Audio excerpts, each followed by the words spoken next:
What's up? It's Matt from Music Producer School. Thank you for joining me today. We are going to try and get through this lesson fairly quickly today because I have some other obligations. So we're going to get started in just a minute. I wanted to quickly, before we get started and get into it, I wanted to invite anyone who has not joined the Music Producer School community yet. Please be sure to join that community. It's free right now to join. I will approve you as soon as I can get to your approval. And that's where after classes on Saturdays, I'm letting you post your music and I will be listening to it there live. And it's been a good time so far. Everybody's been really enjoying it. Been getting a lot of good feedback for all of you guys and girls that have been submitting your music. So be sure to join that. I'm putting the link in the comments right now. And I'm going to see you guys again over there on Saturday. So be sure to join the Music Producer School community. And there is the link in the Facebook comments. Hello to all my people who are out there watching on YouTube and Twitch and Twitter. I do all my commenting on Facebook. If you'd like to be a little more interactive in the comments, head on over to Facebook and join me there. So let's get to it. Today we are looking into synthesis part 2. And what I wanted to kind of go over today with you was just extending on what we did in the previous class, which was some more just basic synthesis type stuff. And then today I wanted to go just a little bit deeper and show you some more of the bells and whistles. And this stuff applies for any synth. So this could literally be a hardware synthesizer with, you know, a physical keyboard, or it could also be any of your favorite VST plugins. They all pretty much work the same. And like I mentioned in the previous class, the important thing that you want to learn about this stuff is, again, learning the systems and how the parts work, because that way you're not just going to know how does, you know, Serum work, or how does Massive, or how does Silent, or the fruity FL Studio synths. You'll be able to program any synthesizer that you want with the things that I'm teaching you. So if you missed the first class, be sure to go back and watch that after this one's done. I went over a lot of the very basic stuff, such as each synth is basically made up of an oscillator or multiple oscillators, which all that means is it's a tone generator. It spits out a frequency, and it shapes the frequency according to what shape you give it. So let's take a look here at Silent again. I like using Silent because even though it looks a little intimidating, it's actually one of the more straightforward ones. So I'm gonna, as always, I'm gonna go to my main menu and I'm gonna clear everything out, and I'm gonna just start with my initial synthesizer patch, which is just a saw wave. And really quickly, I wanted to explain something to you also. A lot of these synthesizer makers, they're smart because they know you want to be able to just hit a key and immediately hear something. And that's why a lot of them program in stuff with these arpeggiators, because all you got to do is push a couple keys down and you're going to get something that sounds, you know, kind of cool. But we want to start off with our initial patch here, and we're just going to get this regular saw wave. Just one saw wave.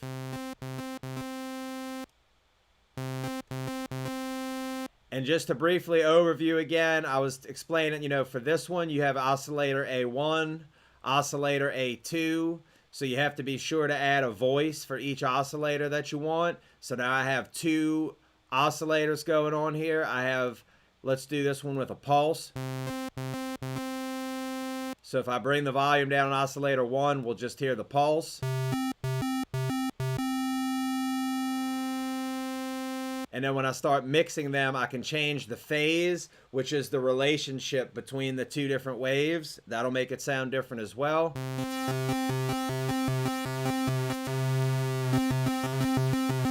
So all that stuff you can mess with. Silent also has a B oscillator section, and you can mix and match all of these. what I wanted to kind of go over today, and this is going to be the second part of synthesis, I wanted to go over a little bit more about what these LFOs do, because this is where stuff kind of starts to get a little scary for people. And basically, I wanted to explain to you how you can use these LFOs to shape your sounds, and how you can also use them to kind of almost surprise you and give you some kind of unexpected results. And we call those in the studio happy accidents. And happy accidents are always welcome, because you never know when you're going to get some super cool sound that just all of a sudden hits your ear and you're like, whoa, that's super cool. So what can we do with these LFOs and how do they work? So the first thing to understand is that an LFO, that just stands for a low frequency oscillator.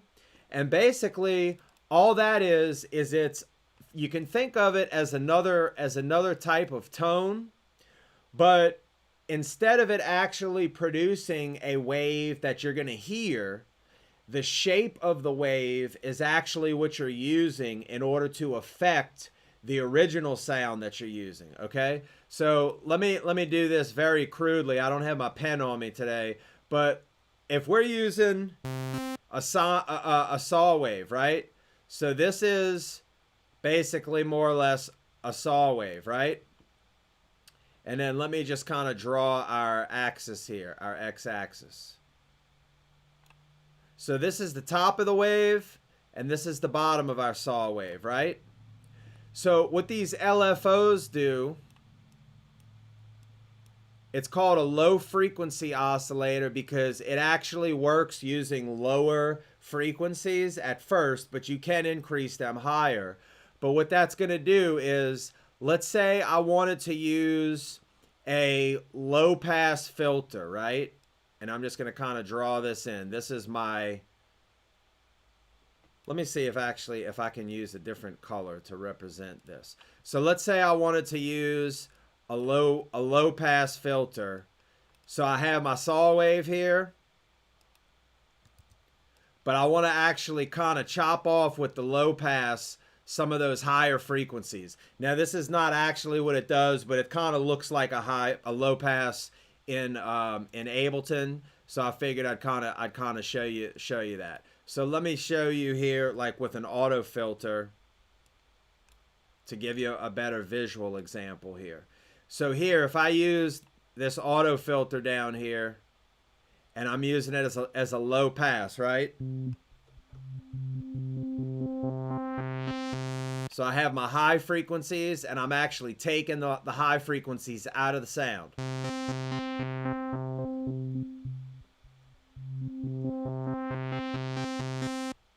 Now, I wanted to show you this with auto filter, because if you see right here, auto filter also has an LFO control. So check this out. First thing we'll do is on the auto filter, just to show you kind of a little bit easier example of how this works. I'm going to use this shape here of a sine wave, right? And I'm going to put my auto filter about right here.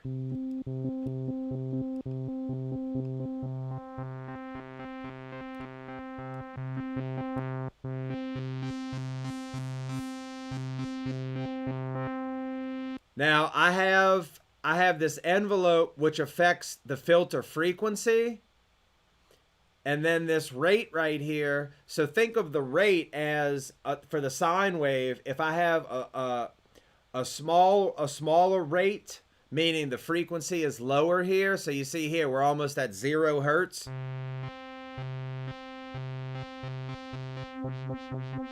And as that rate gets faster, so just like over here, where I had my saw wave. So now what we're doing is we're using, and you can see this in Ableton, we're using this shape, a sine wave, right?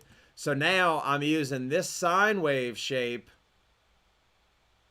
and that's actually what's affecting this filter, the low pass filter, okay? So the speed or the rate of this sine wave is how fast it's going to take for my filter to kick in. So you can see like right here, as I trace it again, we have to go this distance for the filter. So it's low, low, low, highs, highs, highs, low, low, low, and then it repeats. So if I wanted to make this filter action happen faster, I would change the rate of the LFO so that it's actually faster. Okay? So this is a slower LFO. What if I wanted that rate of change to be faster with the filter? Then I'm going to increase the rate. And as I increase the rate, now my filter is going to kick in faster and faster as I increase the rate. So let's show this again in Ableton. So like right here, my rate is very slow.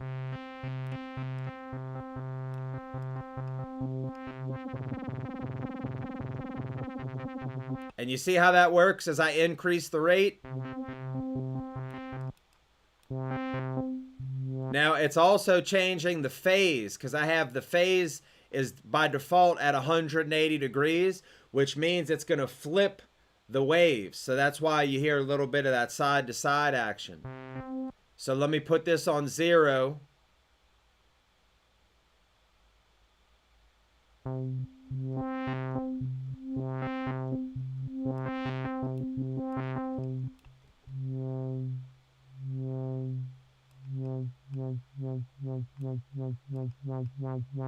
Now some of you might start recognizing this sound when I start doing that is kind of giving that, like, this was the popular dubstep sound with the dubstep basses, the wubs, as we like to call them, right? So that's where that comes from, is these LFOs that you're using to actually control the rate of your filter.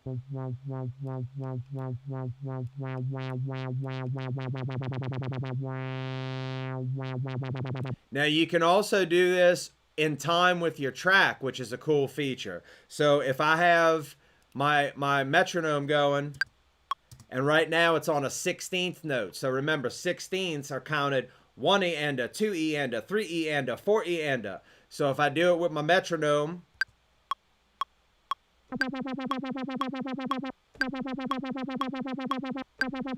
you can actually hear it counting those 16ths with the wubs. So this is a quarter note wub or LFO.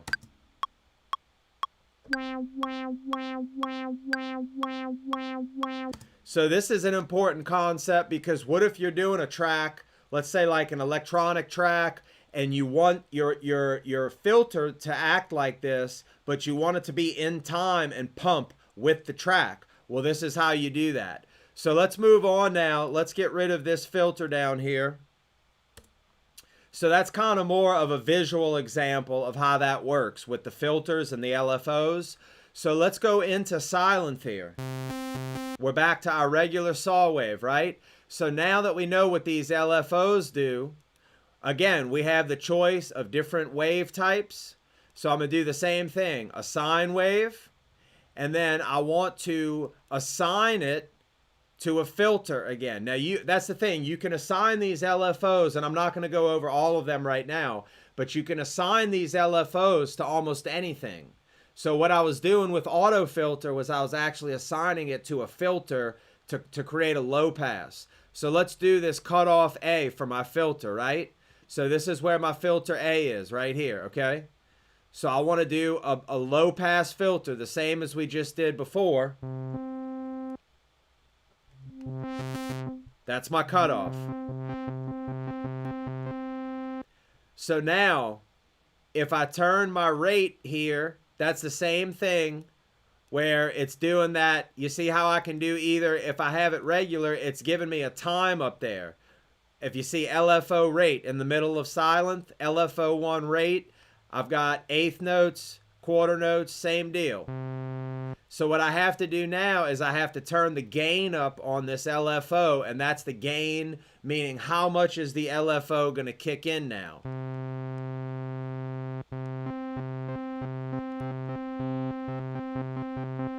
And then right here,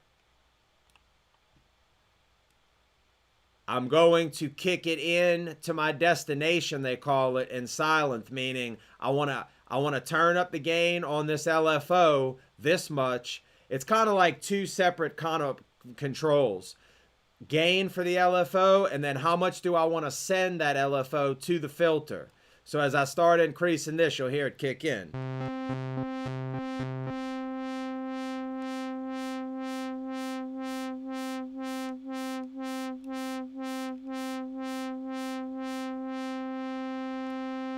So it's kind of like a gain and then more of like a fine control. So again, this is kicking in with it.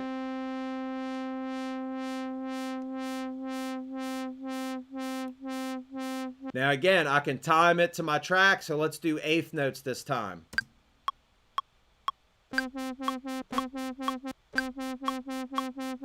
One and two and three and four and. One and two and three and four and. So that's kind of how you can start making these cool sounds that affect almost anything, okay? So we could do a cutoff with the filter here, but then we could also on LFO2, remember this other pulse wave that we added?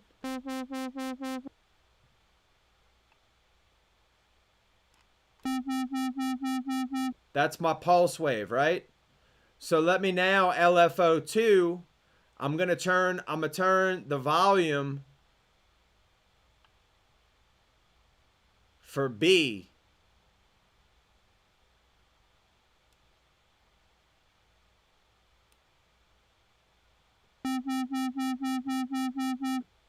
So if I go to part B, and let's say I wanted to add in a triangle wave. So I'm going to get rid of everything here. So that's my triangle wave right there. Turn up my gain.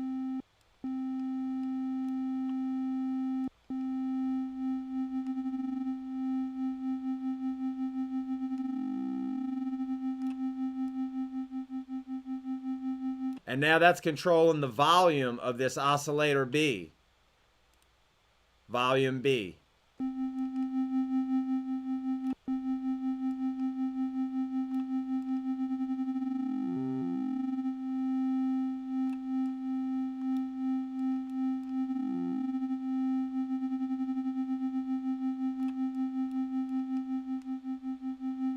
And you can play with the offset, which also, again, changes the shape of the wave.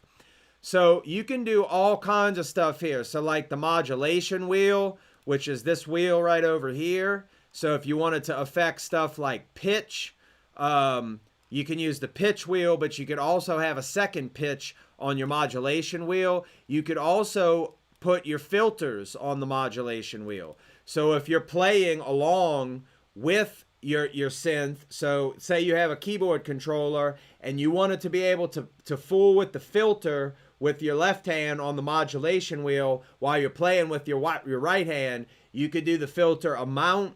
We could change the rate of the filter with this modulation wheel. All kinds of crazy effects that you could do. We could change the portamento, which is that kind of bendy type sound that I showed you on the last lesson. So there's a ton of different ways that you can use this. So let me show you one more quick example before we wrap up today, just to show you how some of this works. And let me see. What's up, Rokage? Thanks for sending me a comment, my friend. I appreciate you watching.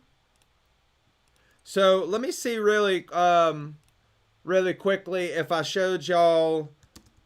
FL likes to be a little temperamental sometimes. Let me see if I can get it working here.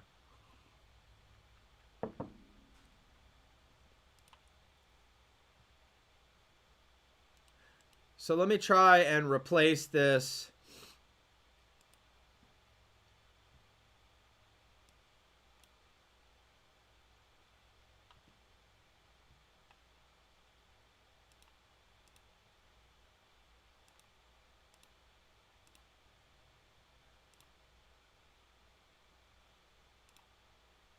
So you see here in FL Studio, they have some of these same options, just they're laid out a little bit differently. So this is some of your modulation stuff that you can affect. And you see here, we have LFOs right here, right? So it's the same deal. You can select your different type of waveforms. and then you can change your speed. They're just calling it speed here. And then I believe if you set your tempo like this, it's going to now start setting your speed again to that tempo base, meaning you can select, get it on the quarter note, get it on the half note, and so forth. So this also has an LFO option in it. You have an LFO for your pan, an LFO for your volume. You can do modulations, and you can also do your pitch. And again, this LFO kind of, just think of it as almost like more of like an automatic way to add some effects to your sounds. So let's see if we can find one more synth, and I'll show you where it's at on here. I know Citrus is a pretty powerful one. So same thing here in Citrus. You see right here on this knob over here, I have a master LFO level. You're going to have this matrix here, which allows you to kind of combine all of these different types of deals. So what I wanted to show here also is like on this one, for example, you can pick to draw your envelope, which is, again, the LFO is just the shape that you're using for your envelope to affect the sound, whether that's affecting the filter, like I just showed you, the volume, the pitch, anything like that. So right here in LFO, you can actually draw your own custom LFOs, which is pretty cool. So we can affect all that type of stuff right there. And this is all in FL Studio with Citrus. So again, you can change. This is the speed for the pitch, or you can just draw your own. But I wanted to show you all this because, again, I wanted to show it to you visually, because this is, if you go and you're actually getting to use a hardware synthesizer, you're not going to be able to see these drawings of these graphs, right? So I wanted to show you what this stuff means as a way to know what you're doing when you start twisting these knobs. Because again, only thing that matters at the end of the day is what sounds good, but you want to understand what these knobs are doing, because again, it's all about working quickly and efficiently. So if you know what you're doing when you're twiddling the knobs, you might hear a preset, you might hear a regular sound and say, oh, that sounds close to what I want, but I know that I need to change the LFO like this so I can get that filter moving a certain way, or I can get that oscillator moving a certain way to give you the sound that you want to get, right? So it's all about just trying to get there quickly so that whatever you're hearing in your head, you're going to be able to get to it very quickly on the synthesizer. And again, it doesn't matter if it's a hardware synth or a VST like I just showed you. That's basically the basics of how synthesizers work when it comes to the LFOs. So on the next class, I'm going to start going a little bit further in detail with this, going into some more of the effects, some more of the specific type stuff in different synthesizers. But what I want y'all to do today is go open up your favorite synthesizer. It doesn't matter which program you're using, and start playing with these LFOs and see how they interact with the synthesizer, and also see if you can predict. So go to an LFO and set it up, for example, like I just did, to affect, let's say, a filter, and see if you can predict as you turn the LFO up, if you can predict what the sound is going to start doing. That's really the important thing, because again, you want to not just be in there twisting knobs. Sometimes that's okay, but you want to be able to know what sound you're going for before you're actually twisting the knob. So start practicing with your favorite synth. And that's the other thing. Once you learn how synthesis works on this level, you can pretty much make any sound with any synth. So it's not really that hard to do. So y'all go practice that today. I have to go run for another obligation, but I appreciate y'all sticking with me today and hanging out. Be sure, once again, join the Music Producer School community. The link is in the Facebook comments. I'm going to be there again on Saturday after class. I want you to submit your music so I can listen to it live. We've got all the audio worked out. It's been a lot of fun. I've had multiple people submitting their music. So I'm going to listen to that and give you feedback on your songs. And we're all going to listen live. It's a lot of fun. So be sure to join the Music Producer School community. The link is in the comments. And also, if y'all are looking for some of my tools that I've made for some of this stuff, be sure to go to musicproducer.school. That's musicproducer.school. And you can see all the cool stuff I have there. I'm adding more stuff each week. All right, you guys, y'all go produce something, make some music. I'll see y'all on Saturday for class. Peace out.